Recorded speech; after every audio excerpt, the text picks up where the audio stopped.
here are most frequent mistakes students make when learning Serbian, part 2. Number 1. Forming negatives. Students often say ja ne imam or ja ne hoću, which is of course incorrect.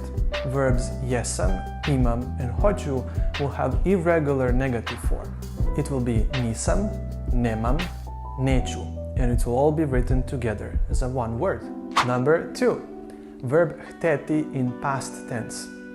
The proper form of verb hteti in past tense in first person, for example, is ja sam hteo or ja sam htela, not ja sam hoteo or hotela. Students make this mistake because they focus on present tense hoću, which is quite different from infinitive form hteti. Remember, past tense in Serbian language is constructed from infinitive, so that's what you should focus on. Number 3. Mixing pre and pre nego što. Word pre means before.